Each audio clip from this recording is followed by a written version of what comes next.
Have you ever watched those videos where someone says, I made $1,000 in one day online? And you just sit there thinking, is this real? Or is this just another internet lie? Because I used to think the same thing. Everywhere I looked, people were talking about online side hustles, like Forex trading, dropshipping, YouTube automation, digital marketing, freelancing, and every single one of them looked easy on the surface. Clean screenshots, big numbers, fancy dashboards, people working from laptops and cafes. But nobody shows you what happens before the screenshots. Nobody shows you the confusion, the mistakes, the losses, the days where nothing works. So I decided to stop watching and start testing. I picked 5 of the most popular online side hustles. I gave each one my real time, real effort, and in some cases, real money. No shortcuts, no pretending, just honest work. And in this video, I'm going to tell you exactly what happened, what worked, what completely failed, what surprised me, and which one I would do again if I had to start from zero. Because if you're thinking about making money online, this might save you weeks, maybe months, of wasting time on the wrong thing. Let's start with the one that looks the most exciting and the most dangerous, Forex trading. If you've ever been on social media, you've seen it. People showing MetaTrader screens with green numbers, talking about pips, signals, and quick profits. They make it look like a video game where you just click buy and watch money appear. That's exactly what pulled me in. I opened a trading account. I watched tutorials. I joined free Telegram groups for signals. I learned basic terms like lot size, leverage, stop loss, and take profit. And the first thing I realized was this. Forex is not simple at all. There is so much information that your brain feels overloaded. Charts moving every second.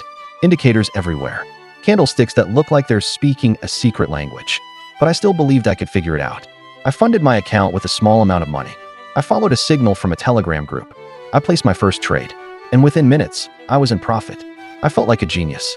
I thought, this is easy. Why isn't everyone doing this? Then the market turned, and that small profit became a loss. Then I placed another trade to recover the loss. That trade lost too. That's when I understood something very important. Forex is not hard because of the charts. Forex is hard because of your emotions. You start chasing losses. You start trading without thinking. You feel pressure, fear, grating. I spent days watching charts, trying to predict moves, learning patterns. But the truth is, without deep knowledge and serious discipline, it felt like gambling with extra steps. Yes, I had a few winning trades, but overall, I lost money.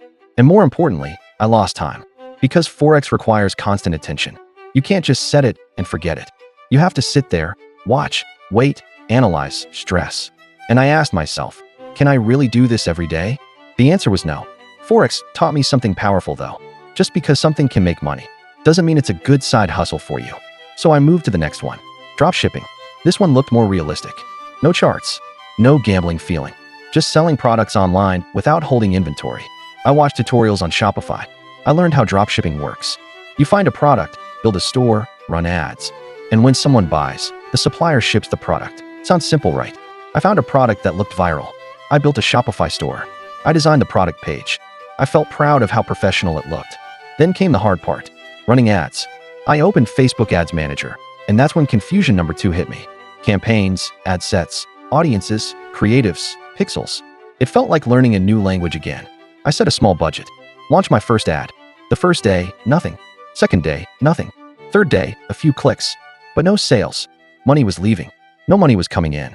I started changing the ad, changing the targeting, changing the product page, watching YouTube videos at midnight trying to figure out what I was doing wrong. After several days, I finally got my first sale. I was excited. But then I calculated something. Ad spend, high.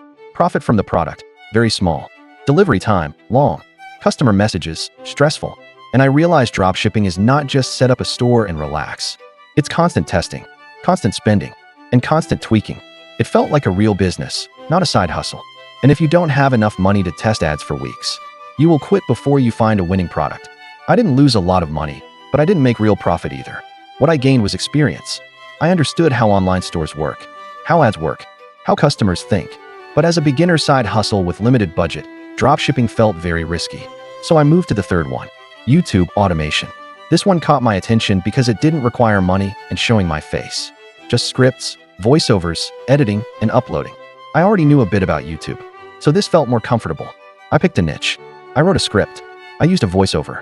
I edited a simple video. I made a thumbnail. I uploaded. And then nothing. No views. That's when I realized something nobody tells you. YouTube is slow. Very slow. Your first videos will feel invisible. You might spend hours on a video and get 5 views. But here's the difference. You are not losing money. You are building something. I kept uploading. I improved my thumbnails. I improved my scripts. I studied other channels. I learned about titles, retention, hooks. After some time, views started coming. Slowly.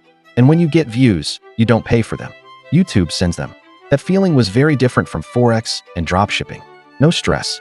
No gambling. No ad spending. Just patience and improvement. I started to see the power of this model. One video can work for you for months. You build an asset, but it requires consistency, discipline, and learning storytelling. It's not quick money, but it felt realistic. Then I tested digital marketing.